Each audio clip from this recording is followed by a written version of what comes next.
बीड मध्ये एक आका होता, आता सांगलीमध्ये एक आका तयार झालेला आहे। आमच्या कार्यकर्त्यावरती गुन्हा दाखल झालेला आहे। देवेंद्र फडणवीस साहेबांचा एकदम खास माणूस माननीय अध्यक्ष महोदयांच्याकडे जाऊन मी स्वतः दिलगिरी व्यक्त केली होती। पवार साहेबांवर बोललं जातं, इतर लोकांवर बोललं जातं, खालच्या लेवलला जाऊन बोललं जातं। अरे तुम्ही बघा ना, तो नितीन देशमुख माझ्या ओळखीचा कार्यकर्ता नाही आणि तो कशा पद्धतीनं खालनं एवढी सगळी गर्दी आहे, आम्ही तिकडे कोपऱ्यात सगळे व्हिडिओ काढा ना। गोपीचंद भाऊ यांनी मकोका व विविध प्रकारचे गुन्हे असणाऱ्या लोकांना घेऊन 4 ते 5 लोकांना, कदाचित त्यातले फक्त एकाला पास असला तर असेल, नाही तर सगळे विदाउट पास हे आत आणले गेले। विधिमंडळाच्या पायऱ्यांवर त्यांना थांबवलं गेलं। खरं तर आव्हाड साहेबांना जी धमकी मोबाईलच्या माध्यमातून SMS आणि व्हॉट्सअपवर आली होती, आई बहिणींवर बोललं गेलं होतं आणि आव्हाड साहेबांना सांगितलं होतं की तुला मारलं जाईल, अशी धमकी विधानसभा चालू असताना, सेशन चालू असताना जर एखाद्या आमदाराला येत असते आणि त्या आमदाराने अध्यक्षांना हे सांगून सुद्धा त्या व्यक्तीवर जी धमकी दिली त्याच्यावर कारवाई होत नसेल, त्या व्यक्तीच्या गावातून आव्हाड साहेबांना फोन आले आणि सांगितलं की हा जो माणूस आहे तुम्हाला दमदाटी करतो, तुम्हाला जे मेसेज पाठवलाय त्याचा धंदा काय आहे तर गांजा विकतो।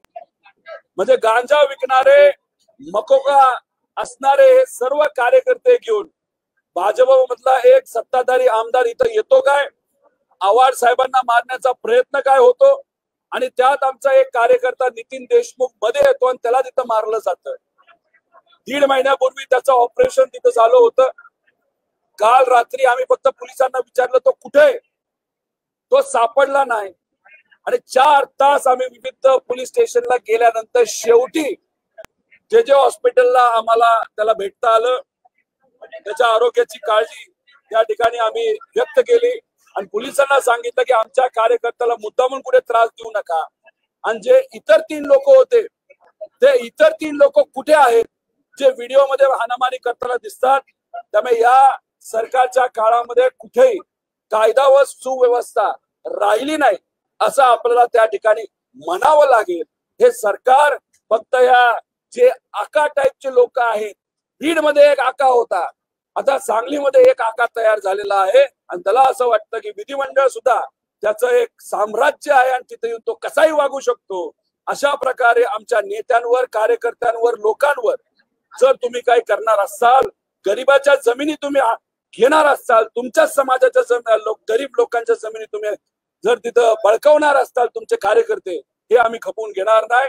त्यामुळे हे जे न्यू आका इन मेकिंग आहे त्यांना आत्ताच कंट्रोल करा आणि जर कंट्रोल या सरकारने केलं नाही तर यांना उद्याच्या काळामध्ये कंट्रोल करणं अवघड राहील।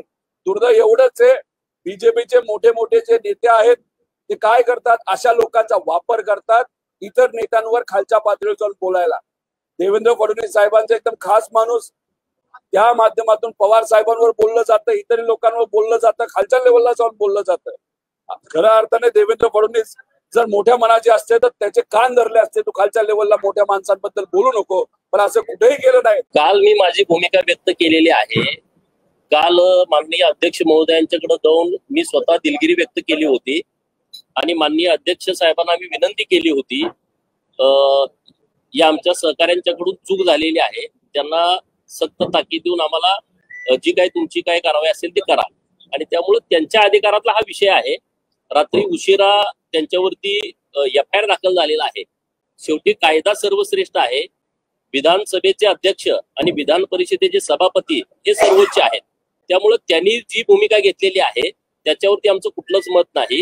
आम्ही कायद्याला मानणारे कार्यकर्ते आहोत, त्यामुळे आम्ही जी कारवाई झालेली आहे त्याला आम्ही कोर्टामध्ये आम्ही सामोरं जाऊ। अरे तुम्ही बघा ना, तो नितीन देशमुख माझ्या ओळखीचा कार्यकर्ता नाही आणि तो कशा पद्धतीनं खालनं एवढी सगळी गर्दी आहे, आम्ही तिकडे कोपऱ्यात सगळे व्हिडिओ काढा ना। जवळपास 10-15 मिनिटं मी तिथं होतो आणि आमचे काही कार्यकर्ते ते फोटो काढत त्यांच्या बरोबर उभा होतो। परत आम्ही बोलून, कारण काल माझी लक्षवेधी होती, काल अर्ध्या तासाची चर्चा होती, अख्खा दिवस मी सभागृहात होतो, परंतु कामकाजामध्ये 9 लक्षवेधी झाल्या, 10वी लक्षवेधी माझी होती म्हणजे उद्या। अर्धा तासाची चर्चा, सकाळी मी 9ला सभागृहामध्ये आलोय, तुम्ही सगळे फुटेज काढून बघा। आणि अर्ध्या तासाची चर्चा झाली नाही, कारण आमचे मंत्री महोदय तिथे उपस्थित नव्हते. त्यामुळे मी अर्ध्या तासाची चर्चा आणि लक्षवेधी होणार नाही म्हटल्यावर मी निघालो होतो. तो प्रसंग इथं काढला, तुम्ही बघितलं ती सगळी परिस्थिती. त्याच्यावरती मला अजिबात काही बोलायचं नाही.